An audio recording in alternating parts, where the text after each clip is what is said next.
I drove past my daughter-in-law's house and saw my late wife's car parked in the driveway. It had the same license plate, the same Sacred Heart sticker on the windshield, and the same scratch on the rear bumper that we never wanted to fix because Emily said it gave the car personality. I walked up to the large front window with my legs shaking, and then I heard her. Her voice. Clear. Unmistakable. "Michael, pass me the car keys." My blood ran cold. Emily died 2 years ago. I carried her ashes to the cemetery myself. I sold that car to a stranger online 18 months ago. So what the hell was it doing in front of my daughter-in-law Linda's house? My name is William Miller. I'm 62 years old. For 35 years, I owned a chain of hardware stores in Chicago. 3 big locations, well located, profitable. I gave jobs to more than 100 people. I built a solid fortune, a beautiful house in the suburbs. Savings, investments, and above all I had Emily, my wife, my partner, the love of my life for 40 years. We met in high school. She was the prettiest girl in class, with that laugh that lit up any room. I was a shy kid from a humble family, but I dared to ask her out. She said yes. I still don't know why. We got married at 22. We had a son, Michael Jr. We called him Junior since he was little. He was our pride.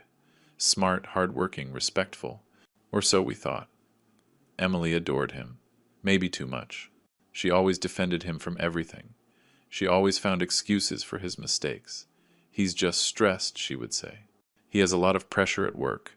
I was tougher, more demanding. I wanted Junior to understand that in life nothing is given, that respect is earned. That family is sacred. But Emily always softened my words. She always acted as the bridge. She always kept the peace, until she wasn't there anymore. Cancer took her in 6 months. Fast, cruel. One day she was fine. The next she had a cough that wouldn't go away. 3 months later, the doctors told us there was nothing to be done. I watched her fade away little by little. Her laugh went first, then her strength, then her voice. She died on a Tuesday in March in our bed, holding my hand. Her last words were, "Take care of Junior. Don't let him lose his way." I promised her I would. What an idiot I was. After the funeral, Junior changed. Or maybe he was always like that and Emily didn't let me see it. I don't know. He started visiting less, calling only when he needed something, treating me like I was a burden. And then he brought Linda. He met her 6 months after Emily died. A 32-year-old woman, pretty, ambitious, with a smile that didn't reach her eyes. She worked in advertising. She came from a wealthy family. From the first dinner, I knew something wasn't right. The way she looked at our house, like she was appraising it, like she was calculating its value. The way she asked about the hardware stores, about my investments, about my retirement plans. Junior was captivated. He looked at her like she was the only woman in the world. They got married a year later, an expensive wedding in a garden downtown. I paid for half. Linda's father paid the other half, but he made it clear it was a loan. That Junior would have to pay it back by helping him in his businesses. I should have seen the signs. After the wedding, Junior's visits became even more scarce. He always had excuses. Work, commitments, plans with Linda's family. When I saw him, Linda was always by his side, controlling the conversation, interrupting when I tried to talk to my son alone. "William," she would say to me with that sweet, fake voice, "Junior and I are thinking of investing in a business. Wouldn't you want to be a part of it? We could use your experience." Translation: "We want your money." I was polite. I declined with courtesy. But inside I felt a constant alarm. Emily would have known what to do. Emily would have talked to Junior. She would have fixed everything. But Emily was gone. A year after the wedding, Junior called me. "Dad, I need to talk to you about something important." We met at a coffee shop near his office. Linda wasn't there. I thought it was a good sign. "Dad," he started without even asking how I was. "Linda and I are thinking of buying a bigger house, something in the suburbs. But we need a strong down payment. And, well, you have the house. It's huge for just you. Haven't you thought about selling it? You could move to a smaller apartment, easier to maintain. And with what's left over from the sale, you could help us with the down payment." I stared at him, unable to believe what I was hearing. Junior, I bought that house with your mom 30 years ago. You grew up there. Everything we built is there. Are you asking me to sell it to give you money? It's not giving it to me, Dad. It's a family investment. When we have kids, they're going to need space. You'll want your grandkids to grow up in a good house, right? Junior, I am not going to sell your mom's house. His expression changed, from pleading to coldness.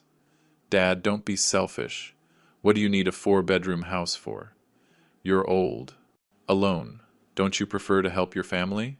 That word. Selfish. Selfish? Junior, I worked 40 years to have that house. Your mom chose every piece of furniture. We painted every wall together.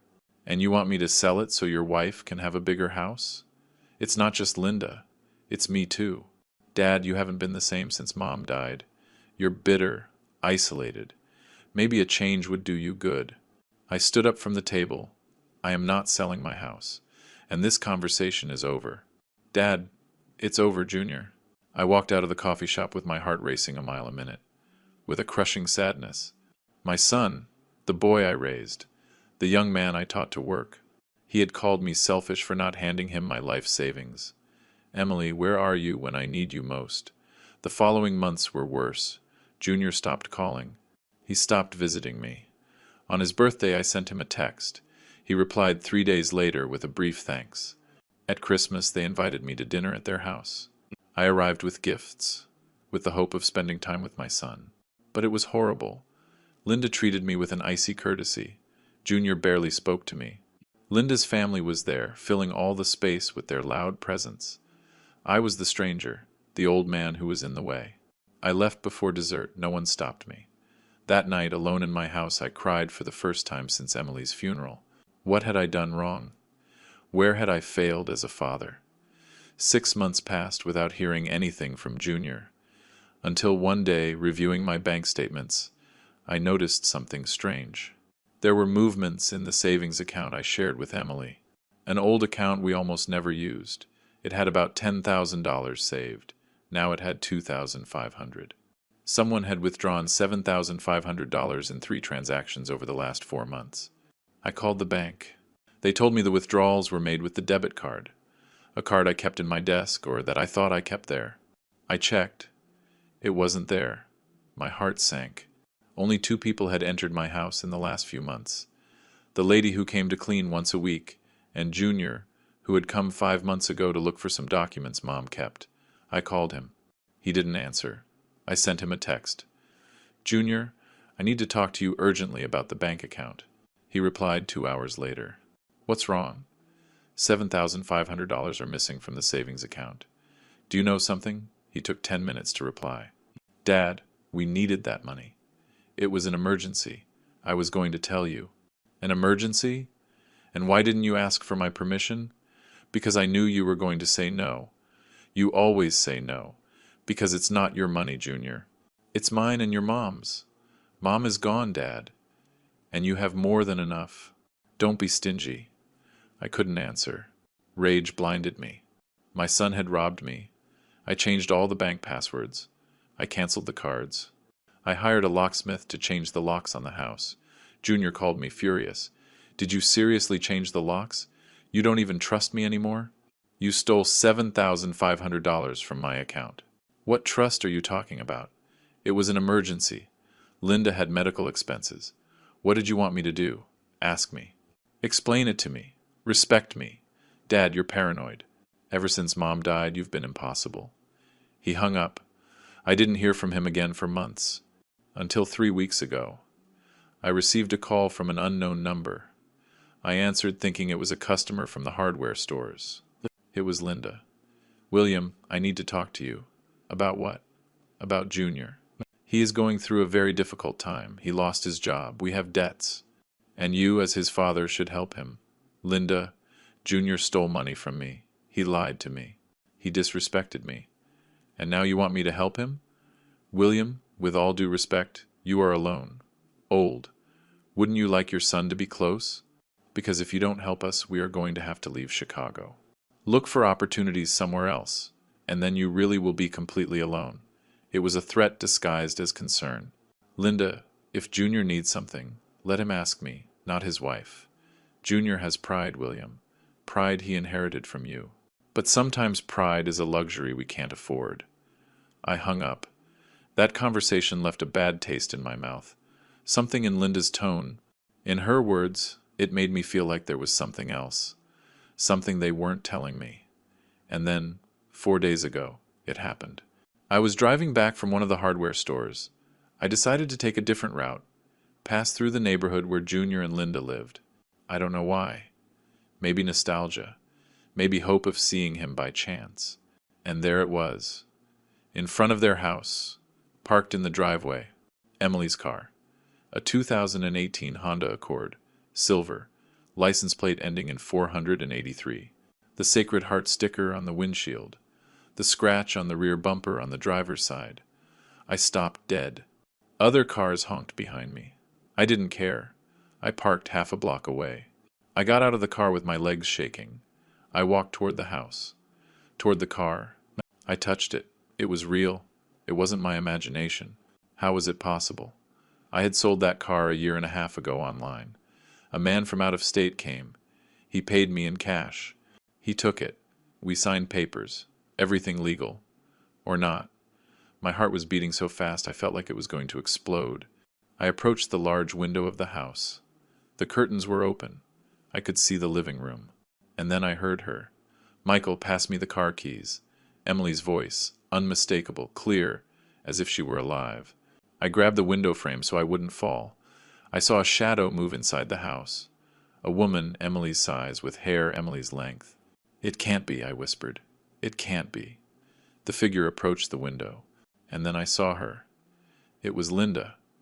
But she wore her hair exactly like Emily. The same cut. The same chestnut color. The same glasses Emily used to wear. And she was wearing Emily's favorite sweater. The blue one with embroidered flowers that I had given her for our 30th anniversary. Linda saw me. She froze. Our eyes met through the glass. She went pale. She took a step back. I couldn't move. I couldn't breathe. What the hell was happening? Linda disappeared into the house. I heard voices, shouting. Then, the front door opened. Junior came out. His face was a mix of panic and anger. Dad, what are you doing here? The car? That was all I could say. Your mother's car. Junior looked toward the Honda. Then at me. Dad, I can explain. Explain what? Why your mother's car is here. Why your wife is wearing her clothes. Why she mimics her voice. Junior raised his hands. Dad, calm down. Let's go inside. Let's talk. No. Tell me now. What is happening? Linda appeared at the door. She had taken off the sweater, but the hair remained the same. The perfect imitation. William, she said with a trembling voice. It's not what you think. What do I think, Linda? Because right now I think you two are doing something sick with my dead wife's things. Junior stepped closer. Dad, the car. You never sold it. What? I sold it. For you. A year and a half ago. You said you wanted to sell it, but you didn't have the strength to do it. I did it for you. But then I bought it back. Why would you do that? Junior looked down. Why? Because I missed Mom. That car smelled like her. It still had her things. Her CDs. Her rosary on the mirror. I wanted to have something of hers close. The words sounded logical, but something didn't add up. And the sweater? Linda's hair? Her voice saying my name? Silence.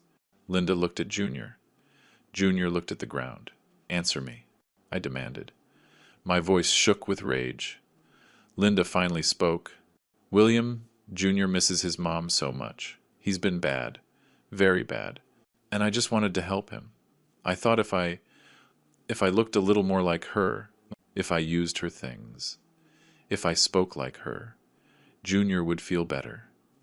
I stared at her, processing what I had just heard.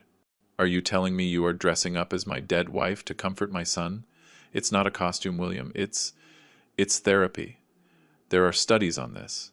It helps people process grief. Studies? Rage exploded inside me like a volcano. You people are sick. This is disrespectful to Emily's memory. To me. Junior raised his voice. You don't understand anything, Dad. Mom was everything to me.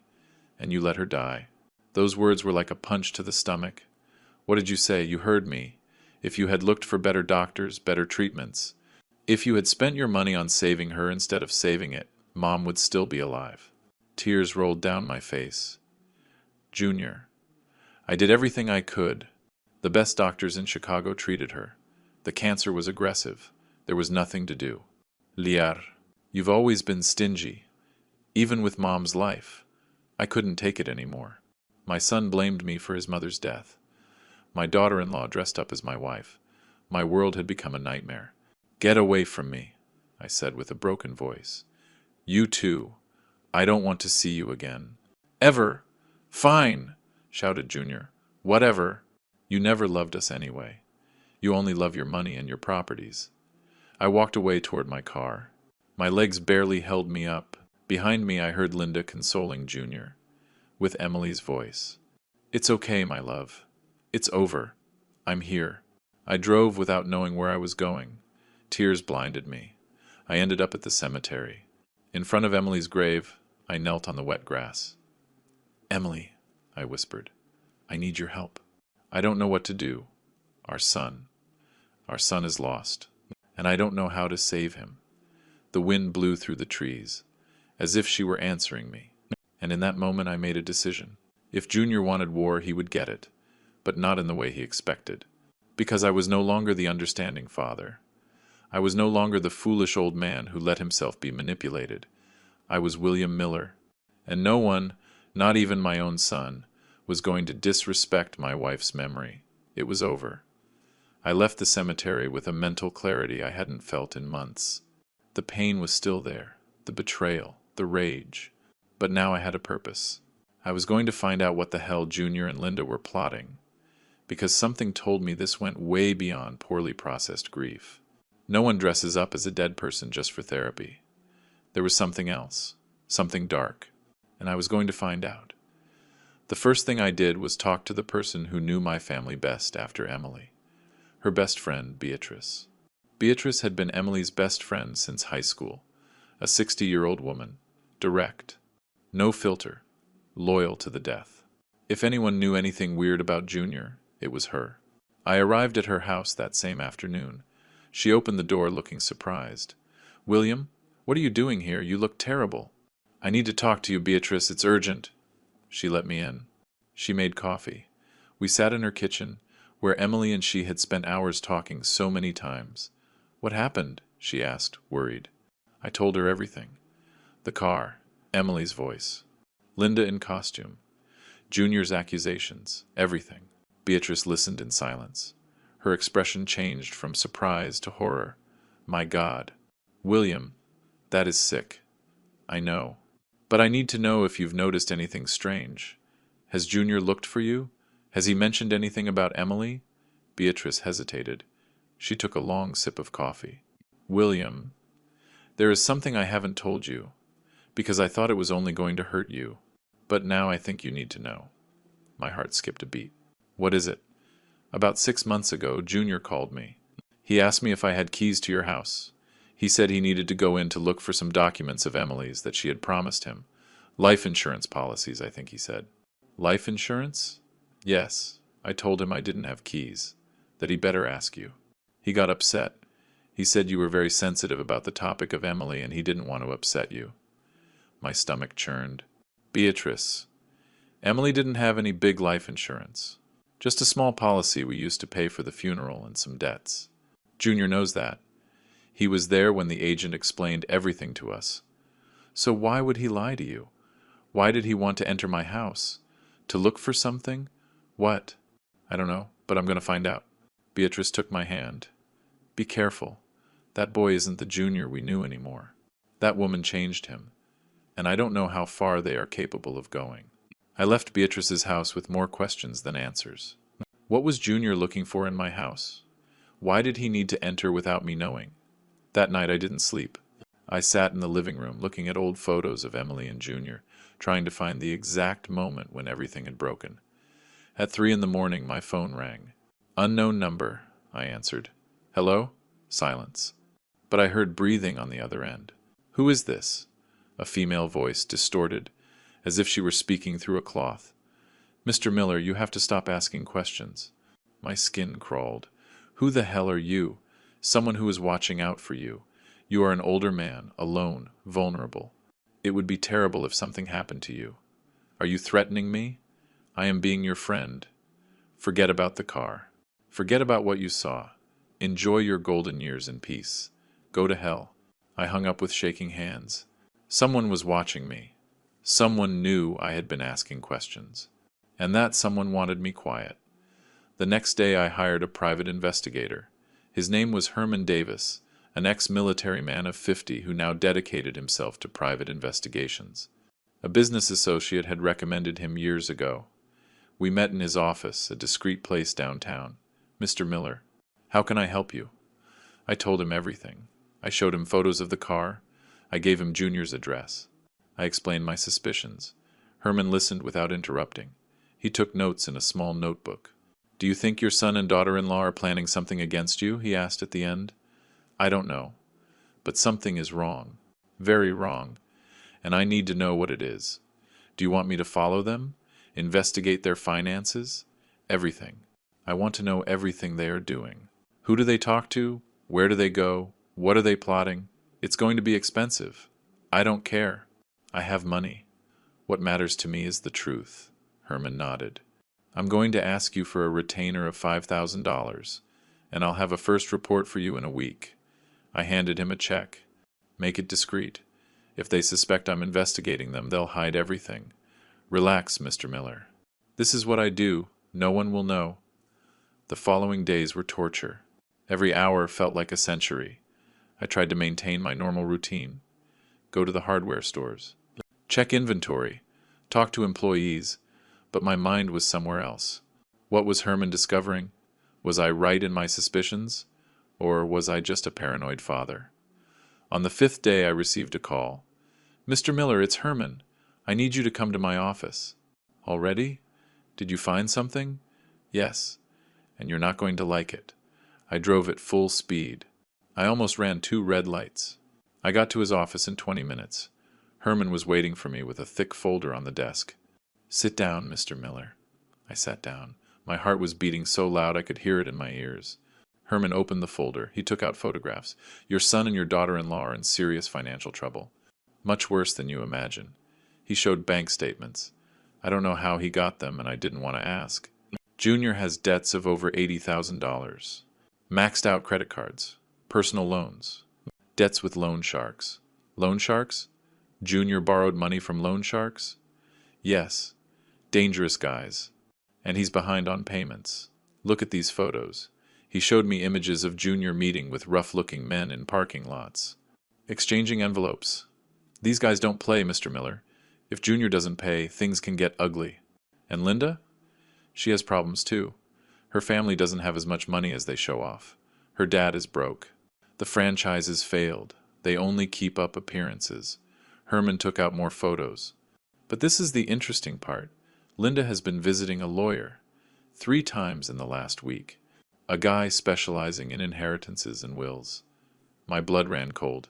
Inheritances? Yes. And not only that. Look at this. He showed photos of Linda entering and leaving a wig shop, a specialized tailor shop, an acting class. Your daughter-in-law is preparing for something, Mr. Miller. She is learning to imitate, to transform herself.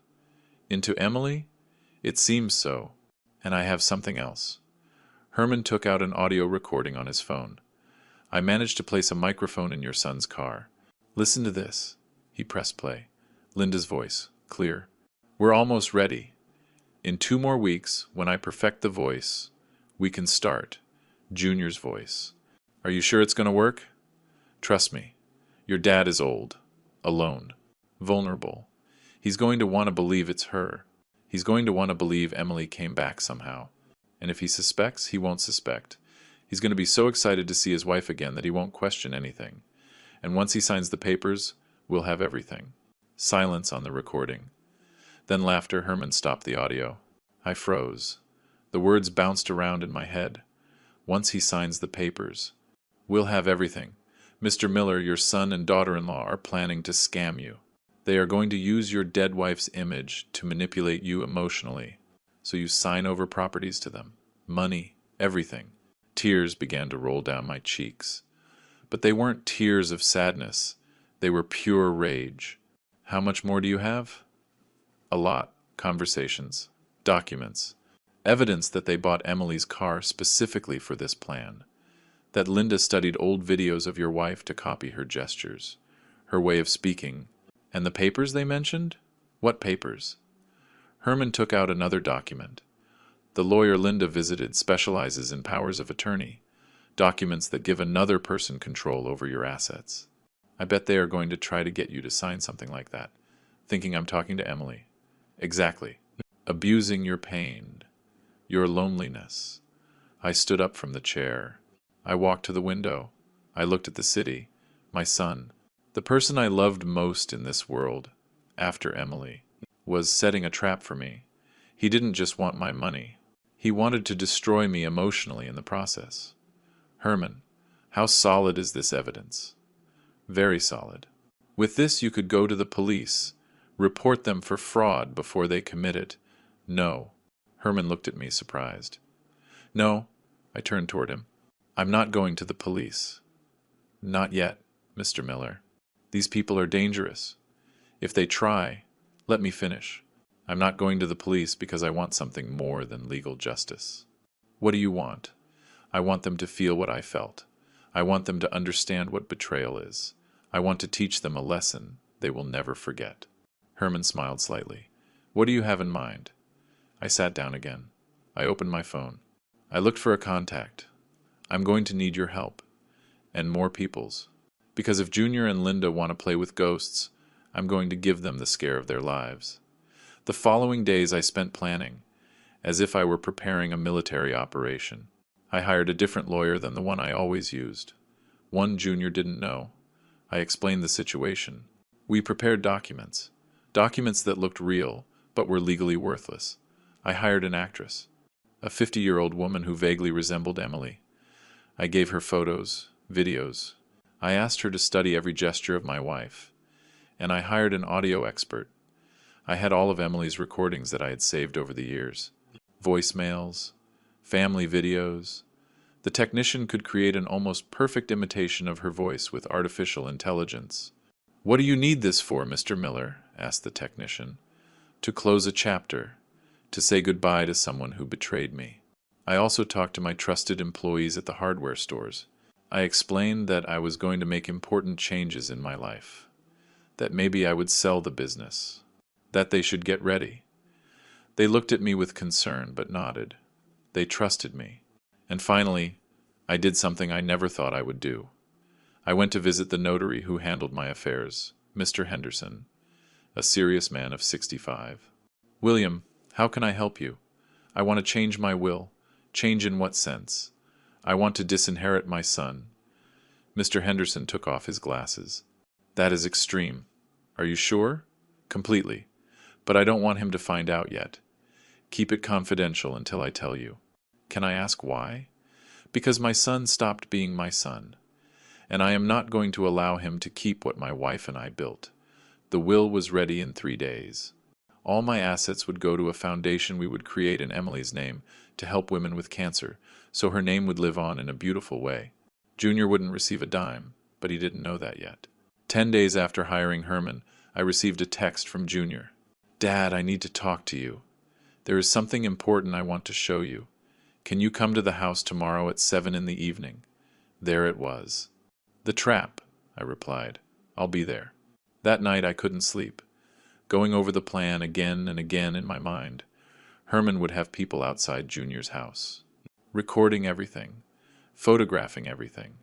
I would carry a hidden recorder, a small device the investigator had given me, and I would be prepared for whatever they tried. I arrived at Junior's house at 7 on the dot. Emily's car was still parked outside. It hurt to see it. I rang the doorbell. Linda opened. She was wearing normal clothes, no imitations. William, come in. Junior is waiting for you. Her voice was sweet. Fake. I went in. The house was dim. Only a few candles lit. Weird. Junior? I'm in the living room, Dad. I walked toward the living room. My son was sitting on the sofa. He looked nervous. Dad, thanks for coming. What is this about, Junior? He stood up. walked toward me. Dad, I need you to know that I regret everything. The things I said, the way I treated you. I've been bad. Very bad since Mom died, I see. And Linda has been helping me process the grief, to find peace. With costumes of your mother? Junior looked down. I know it looks weird, but it has helped me, Dad. Being able to talk to someone who looks like her, who sounds like her, it makes me feel like she is still here somehow. Junior, that is not healthy. I know. That's why I want you to try it too. My heart sped up. What? Linda studied Mom. Her gestures, her voice, her favorite phrases. And she can. She can do a session with you. So you can say goodbye too. Talk to her one last time. There it was, the hook. Junior, your mother is dead. I can't talk to her. But you can talk to someone who reminds you of her, who makes you feel her presence. Please, Dad, do it for me. For Mom. I pretended to hesitate. I pretended emotion. Do you really think it would help? I'm sure. Linda is incredible. It's as if Mom really speaks through her. He swallowed hard. Okay, I'll try. Junior smiled, a smile that didn't reach his eyes. Thanks, Dad. Wait here. Linda is getting ready. He left the room. I stood alone. I discreetly checked that the recorder was working. It was. Outside, Herman and his team would be ready. 5 minutes later, the lights went out completely. Only the candles remained. And then she entered. Linda. But it wasn't Linda. She was wearing Emily's favorite blue dress. Emily's glasses. Her hair styled exactly how Emily wore it. The same perfume. I approached slowly. And when she spoke, the voice was Emily's. Hello, my love. I have missed you so much. For a second, just a second, my heart wanted to believe. But then I remembered. I remembered the recording, the plans, the betrayal, and instead of tears, I felt ice in my veins. Emily, I said with a trembling voice. Is it you? Yes, my life, it's me. The game had begun, and I was going to win it. Come, sit with me, William. Linda extended her hand. The gestures were perfect. The tilt of the head, the soft smile. She had studied well. I sat on the sofa next to her. I maintained my composure. I pretended emotion. I can't believe you're here, I whispered. I miss you so much. I miss you too, my love. But I never really left. I've always been watching over you. The voice was chilling. Almost exact. The audio technician had explained to me that with enough samples, artificial intelligence could replicate any voice. Linda must have a small device hidden modulating her tone in real time. Junior watched from a corner. In the shadows. I could barely see his silhouette. William, Linda continued with Emily's voice, I'm worried about you. I see you so alone, so sad. That is no life. What can I do? You're not here anymore. But Junior is. Our son. He needs you, and you need him. Here came the bait. Junior has disappointed me, Emily. He disrespected me. No, my love. He's just confused. Scared. He has financial problems. He needs your help. My help? Yes. You have so much. Properties. Money. The hardware stores. What do you need them for? You're already old, my life. You've worked enough. The words hurt. Not because Linda said them, but because she used Emily's voice to pronounce them. What do you suggest? That you give Junior what is fair? That you transfer the hardware stores to him? That you leave him the house? He is your son. Your only family. Who else are you going to leave it to? Emily, I don't know. William, trust me, like you always have. Junior is going to take care of everything. And you will be able to live your last years in peace. Without worries, just enjoying. My last years? Linda moved closer. She took my hand. Her touch was cold. Love? Let's be realistic. You're already 62. Your blood pressure is high. The doctor told you your heart isn't good. How much time do you think you have left? My heart did have minor issues. Something only my doctor knew.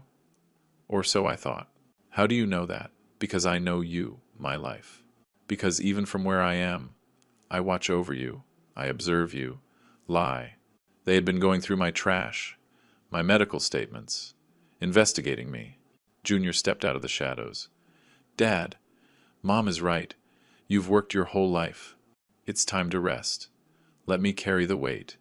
Junior, the hardware stores are complicated. There are employees, suppliers, customers. I can learn, with your help. But first I need you to transfer them to me legally, so I can make decisions, modernize everything. Linda squeezed my hand. William, do it for me, for us, for the family we built. I pretended emotion. I let my voice break. I need to think about it. There is nothing to think about, said Junior. His tone changed, harder. Dad, this is best for everyone. Junior, give me a few days. It's a big decision. No, Dad. It has to be now. Linda let go of my hand. The theater was ending. Now? Junior took some papers out of a folder that was on the table. I have the documents here. All ready. I just need you to sign. It's a power of attorney that gives me control over the hardware stores and a transfer of the house to my name. Did you prepare them? Yes, with a lawyer. Everything legal. Just sign, Dad. And this is over. And if I don't sign, the silence was heavy. Junior leaned toward me, his face inches from mine. Dad, don't be stubborn. Sign. It's the best thing for you. Or what? Are you going to end your days alone, abandoned, without family? Is that what you want? Linda stood up. She took off Emily's glasses. The spell was broken. William, my husband is being nice, but I'm going to be direct. You are a burden. A bitter old man who only clings to his money. You have no friends. You have no life. And frankly, it would be better for everyone if you just stepped aside. There it was. The real Linda. A burden? Yes, exactly that. Junior deserves those hardware stores. He worked for you for years, without fair pay, without recognition. You owe him everything. I owe him. Yes, you owe him your estate, because without Junior you wouldn't have lasted after Emily died. He took care of you. He visited you. And you weren't even grateful. The lies came out of her mouth like poison. Junior only visited me when he needed money. Lie. It loves you, even if you don't deserve it. Junior put the papers in front of me. Sign, Dad. Stop complicating things. I looked at the documents. I didn't read them. I already knew what they said. Herman had gotten me a copy days ago. They were real documents. If I signed, Junior would have total control of everything. He could sell the hardware stores, mortgage the house, do whatever he wanted, and I would be left with nothing. And if I sign, what happens to me? We'll give you a monthly allowance, said Linda. Enough for you to live. We'll get you a small apartment. You'll live peacefully, as if I were a dependent child, as someone whose cycle was over. William, accept it. Your time has passed. Rage boiled inside me, but I held back. It wasn't the moment yet. Okay, I said finally. Junior and Linda looked at each other, surprised.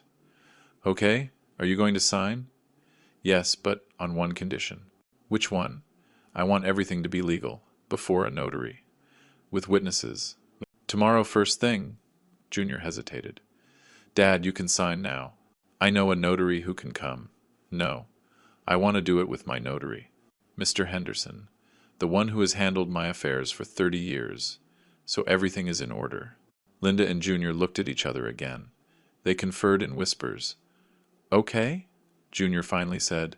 Tomorrow, at 10, at the notary's office. Perfect. I'll be there. I stood up. I walked toward the door. Dad, called Junior.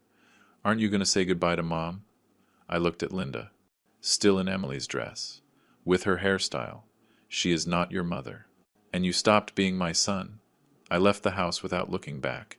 Outside, Herman was waiting for me in a discreet car half a block away. Did you record everything? Every word? How do you feel? Like I just buried my son. But it was time. Tomorrow, then? Tomorrow we give them their medicine. That night I called Mr. Henderson. William, are you sure about this? It's quite elaborate. I am completely sure. Can you have everything ready for tomorrow? Yes. The actors you hired are already prepared. The fake documents are ready. They look real, but legally they are garbage. Perfect. At 10 o'clock sharp. Don't be late. I also called Beatrice. Beatrice, tomorrow, I need you to be present, as a witness, and as Emily's best friend. What are you going to do, William? Something I should have done a long time ago. I'm going to teach my son what happens when you betray your family. At 9:30 the next morning, I arrived at Mr. Henderson's office. It was an old building downtown, with marble floors and dark wood furniture. It smelled of old documents and coffee. Mr. Henderson received me in private first. Ready, William? More than ever. The actors are already in the boardroom. They're going to do their part when I give the signal. And the documents? Here they are. They look completely legal, but they have a hidden clause in fine print that invalidates them completely. If Junior signs them without reading, that will be his problem. I smiled for the first time in days. Perfect. At 10 o'clock sharp, Junior and Linda arrived. They entered the notary's office with faces of anticipated victory. Linda wore expensive clothes, perfect makeup, as if she were already the owner of everything. Junior greeted me coldly. Good morning, Dad. I see you arrived on time. I am always a man of my word. Mr. Henderson showed us into the boardroom. A long wooden table, leather chairs, walls lined with law books. There were already 3 people waiting, 2 men in suits, and a woman, the actors we had hired. Good morning, said Mr. Henderson. I am Notary Robert Henderson. These are my associates who will serve as witnesses. Mr. Roberts, Mr. Torres, and Mrs. Sanchez. Everyone nodded professionally. Junior and Linda sat across from me, confident. Very well, continued Henderson.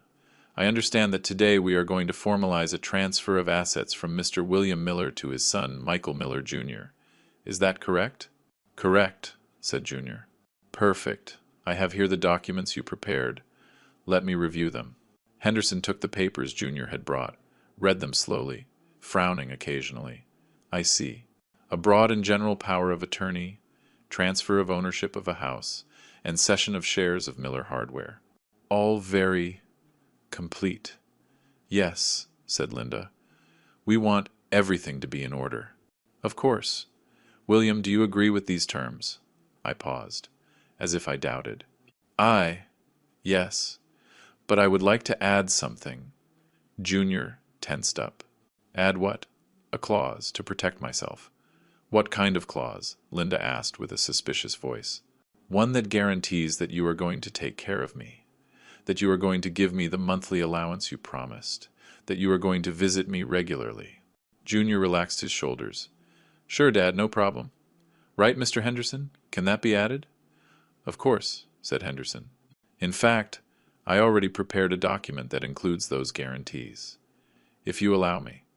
He took out a folder. Inside were fresh documents, just printed. Here it is. It is basically the same thing you brought, but with additional protections for William. I thought it would be fair. Linda extended her hand. Let me see it. Henderson passed her the papers. Linda read quickly. Too quickly. Not with the necessary care. Yes, it's fine. It's the same, but with the allowance clause. Perfect. Junior, do you agree? Asked Henderson. Yes, totally. Anyway, we were going to take care of my dad. Lie, but it didn't matter. Excellent. Then let's proceed. William, if you would be so kind as to sign here. Henderson pointed to a line at the end of the document. I took the pen. I held it over the paper, and then Beatrice walked in. She had been waiting outside. That was the plan. Sorry for the interruption, she said with a firm voice. I am Beatrice Davis, best friend of Emily Miller, William's late wife. Junior went pale. What are you doing here? I am here as a witness, and because I have something to say before William signs anything. Linda stood up. This is a private family matter. You have no right. I have every right.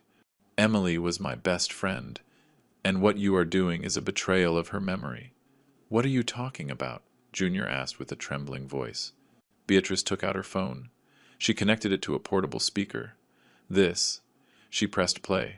The recording Herman had obtained began to play. Clear, sharp, Linda's voice. We're almost ready. In 2 more weeks, when I perfect the voice, we can start. Junior's voice. Are you sure it's going to work? Trust me. Your dad is old. Alone. Vulnerable. He's going to want to believe it's her. The blood drained from Junior's face. Linda tried to snatch the phone from Beatrice. Turn that off. But Henderson intervened. "Ma'am, sit down, or I'll call security." The recording continued. Every word, every plan, every detail of their conspiracy. When it ended, the silence in the room was deathly. Junior had tears in his eyes. "Dad, You what, Junior? Were you going to say you're sorry, that it was her idea?" I pointed at Linda. "Or were you going to admit that you planned this together?" It was. It was. "Say it, Junior. Tell me the truth for once in your life." Linda stood up. "We don't have to listen to this. Let's go, Junior. Sit down," ordered Henderson, "because this is just starting." He made a signal. The three witnesses stood up, but they weren't lawyers or accountants. One of them took out a badge. "I am Agent Miller from the District Attorney's Office. What we have just witnessed constitutes attempted fraud and extortion. You have the right to remain silent." Panic took over Linda. "This is a trap. You set a trap for us." She shouted, pointing at me. "No, Linda, you set your own trap. I just gave you the rope." Junior let himself fall into his chair. Tears rolled freely down his face. "Dad, please, don't do this. I'm your son.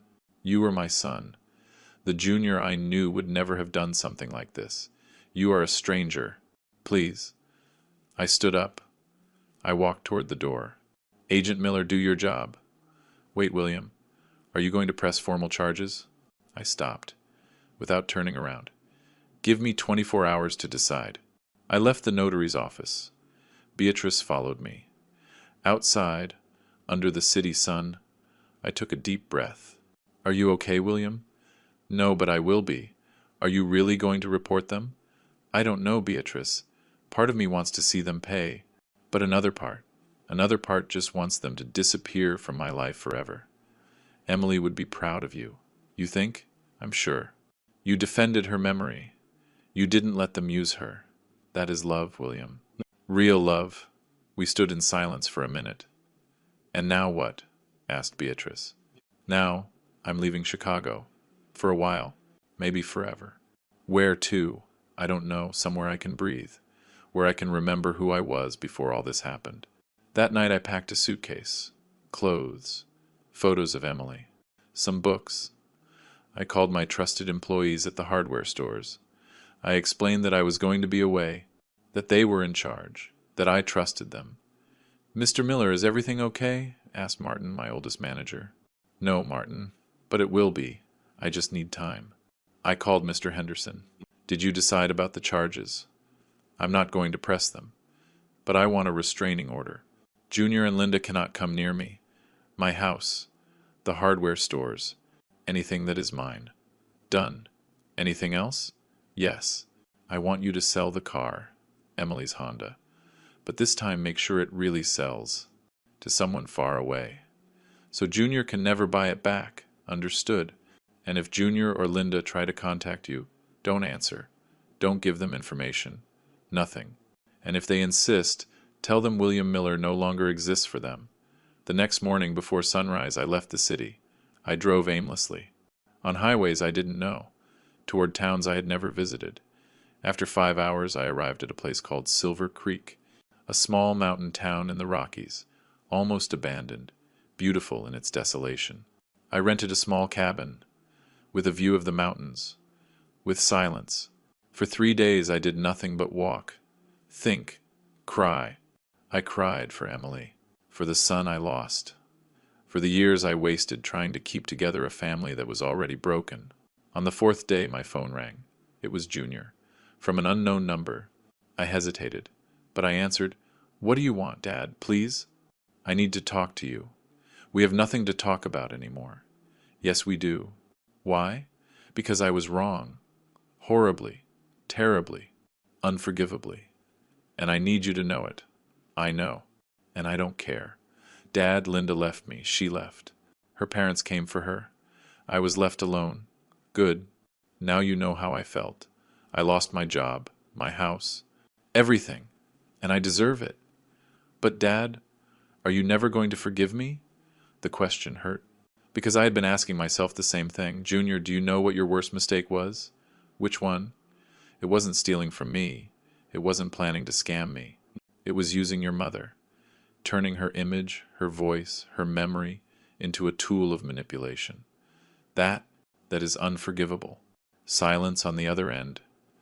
I know, he said finally with a broken voice, and I am going to regret that for the rest of my life. Good. May that regret accompany you, like pain accompanies me. Dad, someday, I don't know, Junior, not today, maybe never, but if someday, in many years, you become the man your mother wanted you to be, then maybe we'll talk. Maybe. How am I going to prove it to you if you don't talk to me? Become that man for yourself, not for me. When you achieve it, I'll know. I hung up. I blocked the number. I stayed in Silver Creek for 2 months. Little by little, the pain became something more manageable. It didn't disappear. It would never disappear. But I learned to live with it. I met people from the town, simple people who didn't know me, who didn't know my story, who treated me like just another man. I helped at the local church, fixing pews, painting walls, physical work that tired my body but rested my mind. One day while I was painting, Father Thomas, the town priest, arrived. "Mr. Miller, can I ask you a personal question?" "Tell me, Father. Why is a man like you, with resources, with possibilities, here in this forgotten town?" I put down the brush. "Because here no one asks me for anything. No one sees me as a wallet. No one betrays me." "Were you betrayed?" "My own son, in the worst way." Father Thomas nodded wisely. "The pain of the child who fails is the deepest. Have you forgiven him?" "I don't know if I can." "I'm not asking if you can. I'm asking if you have." "No." "Then you are still chained to him. Forgiveness is not to liberate the other, William. It is to liberate oneself." His words stayed with me. Was I chained to Junior? Was my refusal to forgive consuming me? I had no answers. In the 3rd month, Beatrice called me. "William, I need to tell you something." "What happened?" "Junior is working at a hardware store as an employee, earning minimum wage, and he comes every week to the cemetery, to Emily's grave. He sits there for hours, talking to her, crying. William, I just wanted you to know, I'm not asking you to forgive him. Just know that he is trying, in his own way." We hung up. That night I didn't sleep. Junior was really changing, or he was just acting again. I didn't know, and maybe I would never know. But one thing was certain. I was no longer the same man who had left Chicago 3 months ago. I was stronger, wiser, more careful, and more alone than ever. But a chosen solitude is better than toxic company. The next morning I made a decision. It was time to return, not to Chicago, not to my previous life, but to live again. I packed my things. I said goodbye to Father Thomas and the people of the town who had given me refuge. I drove back, but this time with a clear destination in mind, Santa Barbara, where Emily and I had spent our honeymoon 40 years ago, where we had been happy, where I would start over, alone, but free, and maybe someday, in many years, Junior would knock on my door. Maybe. Santa Barbara welcomed me with its ocean breeze and the eternal sound of the waves. I rented a small apartment near the coast. Nothing fancy, a place with an ocean view, with a terrace where I could sit and watch the sunsets. The same sunsets Emily and I watched 40 years ago, when we were young and the whole world seemed full of promises. The first days were strange. Waking up without purpose, without hardware stores to manage, without employees to supervise, without anyone who needed me. Just me, the ocean, and my memories. I established a simple routine.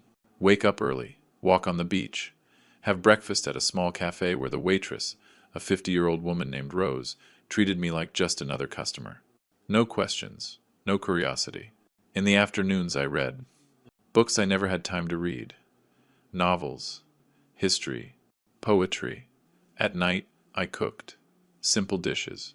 Nothing elaborate, just enough to fill the stomach. And every night, before sleeping, I looked at a photo of Emily I had put on my nightstand. "Hello, my love," I would tell her. "I'm still here, still trying to understand what to do with the rest of my life." 2 weeks passed before I turned on my phone again. It had been off since I left Silver Creek. I needed that silence, that disconnection. But I knew I couldn't run forever. When I turned it on, the notifications came like an avalanche. Missed calls, texts, emails, most from Martin, my manager at the hardware stores, operation reports, consultations, nothing urgent, some from Beatrice asking how I was, where I was, and 3 from Junior, all 3 from the same day. A week ago. I didn't open them. I wasn't ready yet. I replied only to Martin. Martin, I'm fine. I'm going to be away indefinitely. You are in charge. I trust you. Any major decisions? Consult with Mr. Henderson. Regards. I wrote to Beatrice. Beatrice, I'm in Santa Barbara. I'm fine. I just need time. Love you. Junior's messages remained unread. One morning, while walking on the beach, an older woman approached me. She must have been 70, white hair, kind eyes. She walked slowly, with a cane. Excuse me, what did you say? Are you new around here? Yes. I arrived a few weeks ago. It shows in your face. One recognizes those who come fleeing from something. I stopped. I looked at her. Is it that obvious? She smiled. To someone who also fled once? Yes. You fled? 20 years ago? From New York. From a life that didn't belong to me anymore. From children who only looked for me for inheritance. My heart skipped a beat. Children? 3. All successful. All married. All waiting for me to die to divide my properties.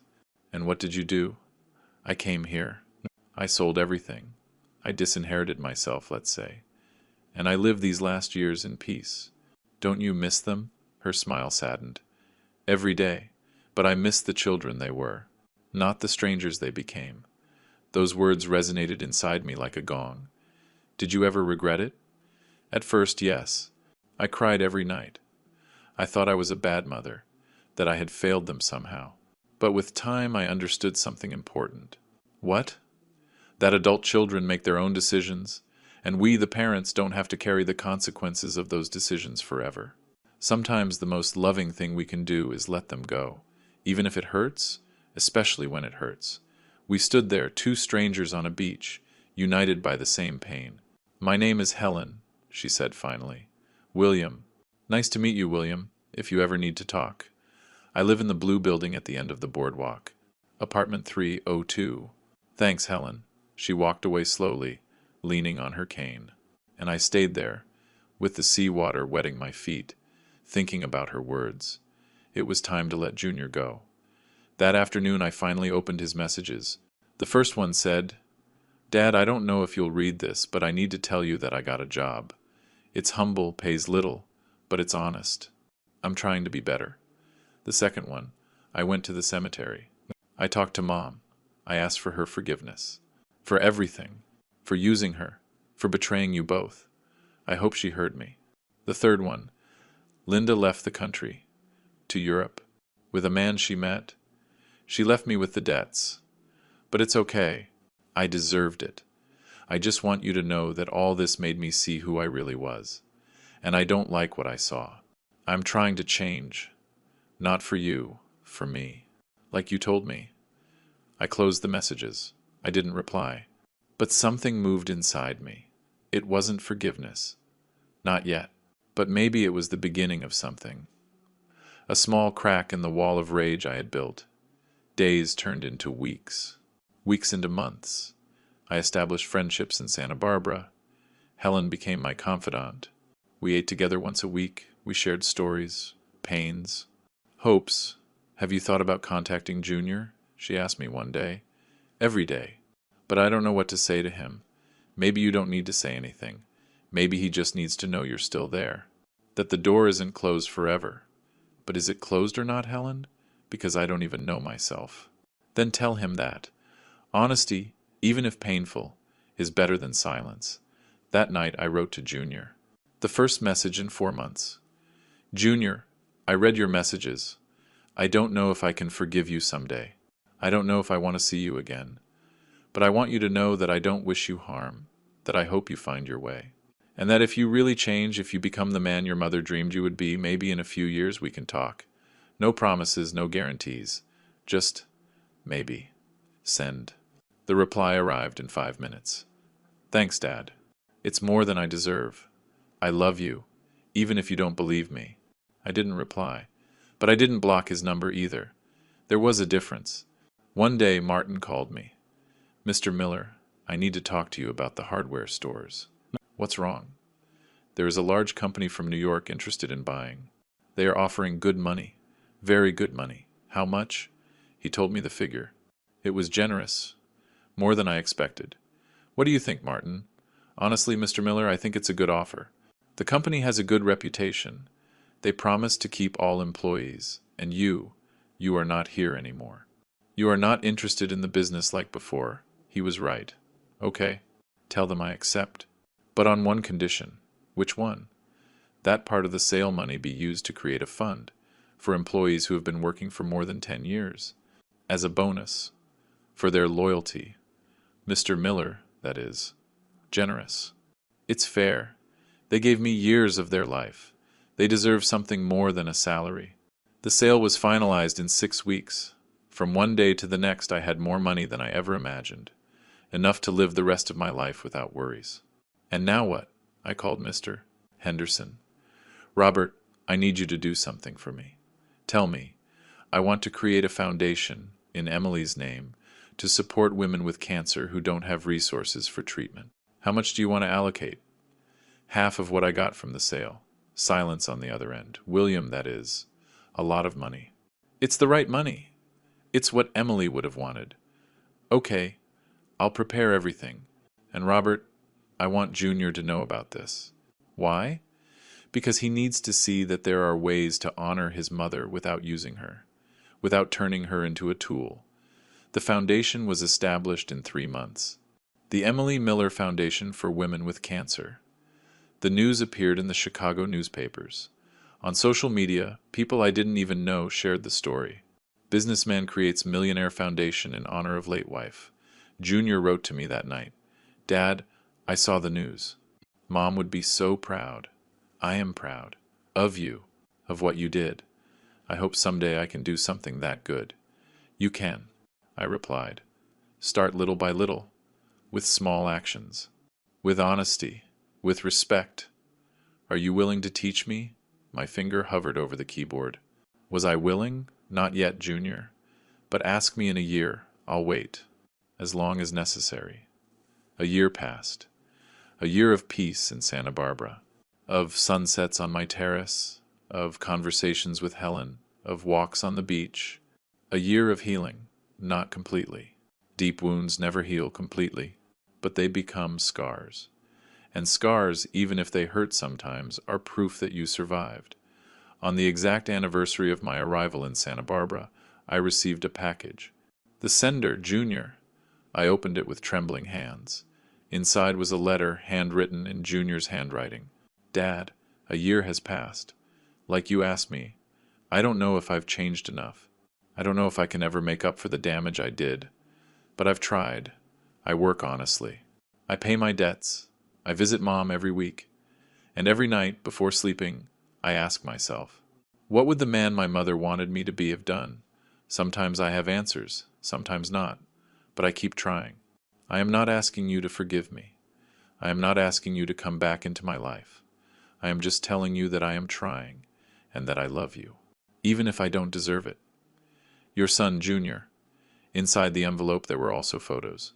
Junior at Emily's grave, cleaning the headstone. Junior at a small hardware store, in an employee uniform, smiling shyly. Junior with a group of volunteers, building houses for people without resources. And a last photo that broke my heart. Junior in front of the house where we grew up, where Emily and I raised him with a hand on the gate, crying. I let myself fall onto the sofa. The tears came, uncontrollable, for everything lost, for everything broken, for everything that would never be the same again, but also for something else, for hope. That fragile hope that maybe, just maybe, one day we could talk again as father and son. Helen came to visit me that afternoon. She found me on the terrace, looking at the sea. Are you okay, William? I showed her the letter, the photos. She read in silence. What are you going to do? I don't know. Do you want advice from an old woman who went through the same thing? Always. Give him a chance. Not a full chance. Not yet. but a small step, a conversation, a coffee. See what happens. And if he disappoints me again, then you'll know you tried, and you'll be able to close that chapter with peace.